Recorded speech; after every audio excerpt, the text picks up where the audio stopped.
Hi friends, ഞാൻ Jasmine. ഇതൊരു യാത്രയുടെ കഥയാണ് കേട്ടോ. വലിയൊരു യാത്രയൊന്നുമല്ല, അമ്മയുടെ കൂടെ വീടിനടുത്തുള്ള ഒരു സ്ഥലത്തേക്ക്.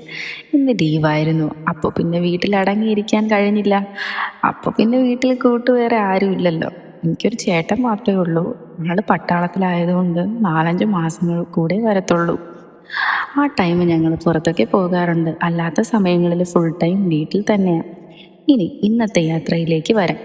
പച്ചപ്പും സമൃദ്ധവുമായ പ്രകൃതി സൗന്ദര്യത്തിലേക്ക് ഒരു യാത്ര. എൻ്റെ അമ്മയെയും അവരുടെ കൂട്ടുകാരിയായ ഒരു ആൻറ്റീനെയും കൂട്ടിയാണ് ഞാൻ ഒറ്റശേഖരമംഗലത്തിൻ്റെ കാഴ്ചകളിലേക്ക് ഇറങ്ങിയത്.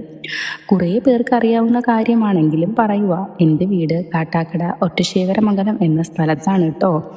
ഞങ്ങൾ പോകാൻ ആഗ്രഹിച്ച സ്ഥലം ഒറ്റശേഖരമംഗലത്ത് നിന്നും അല്പം നടക്കാനുണ്ടായിരുന്നു. ചെറിയ വാഴത്തോട്ടങ്ങളും മരിച്ചീനിത്തോട്ടങ്ങളും കടന്നുള്ള ഒരു നടപ്പാത. വഴിയോരങ്ങളിലെ പച്ചപ്പ് നിറഞ്ഞ മരങ്ങൾ കാറ്റിൽ മെല്ലെ ഉലയുന്നു. വായുവിൽ നിറഞ്ഞിരിക്കുന്ന ആ പ്രകൃതിയുടെ മണം മനസ്സിന് ശാന്തി നൽകുന്നു. മുൻപ് സ്കൂളിൽ പഠിച്ചിരുന്ന ടൈമൊക്കെ ഇതുപോലെ ഒരുപാട് നടന്നിട്ടുണ്ട്. പിന്നെ അതൊക്കെ മാറി ഒരുപാട് നേരത്തെ നടത്ത കഴിഞ്ഞ് ഒടുവിൽ ഞങ്ങൾ എത്തിച്ചേർന്നത് നെയ്യാർ ഡാമിൽ നിന്നും വരുന്ന വെള്ളമൊഴുകുന്ന ഒരു ഷട്ടർ ഏരിയയിലാണ്. എൻ്റെ ജീവിതത്തിൽ ആദ്യമായിട്ടാണ് ഞാനിങ്ങനെ ഒരു പാലത്തിൻ്റെ മുകളിലേക്ക് കയറുന്നത്. കൂടെ ഉണ്ടായിരുന്ന ആൻറ്റി വെള്ളത്തിൻ്റെ ഉറവിടത്തെയും അത് എങ്ങോട്ടാണ് പോകുന്നതെന്നും എല്ലാം വിശദീകരിച്ചു തന്നു. ഒപ്പം അവിടെ ഉള്ള പഴയ കഥകളും.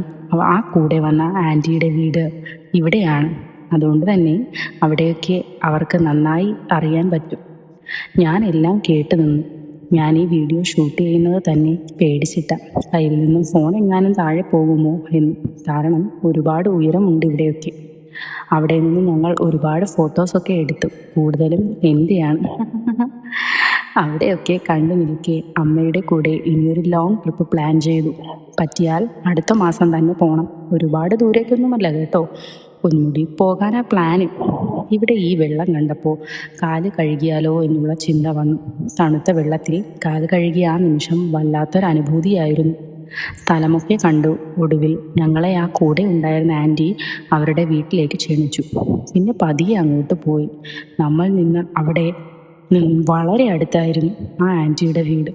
ആദ്യമായാണ് ഞാൻ ഇങ്ങോട്ട് വരുന്നത്. വീടിനടുത്തുണ്ടായിട്ടും ഞാൻ ഇവിടെ ഒന്നും കണ്ടിട്ടില്ല എന്ന് ചിന്തിക്കുമ്പോൾ എനിക്ക് തന്നെ ആശ്ചര്യം തോന്നുന്നു. ആൻറ്റിയുടെ വീട്ടിൽ നിന്ന് ചായയും മുറുക്കും എള്ളുണ്ടയും ഉണ്ണിയപ്പവും ഒക്കെ എനിക്ക് കൊണ്ടുവന്നു. അതൊക്കെ ഒന്നുപോലും ബാക്കി വെക്കാതെ ഞാൻ കഴിച്ചു തീർത്തു. പിന്നെ അല്പം സംസാരമൊക്കെ കഴിഞ്ഞ് നേരം അല്പം വൈകിയപ്പോൾ ഞങ്ങൾ സന്തോഷത്തോടെ മടങ്ങി. അപ്പോൾ ശരി, ടാറ്റാ, ഹാവ് എ പോളി ഡേ.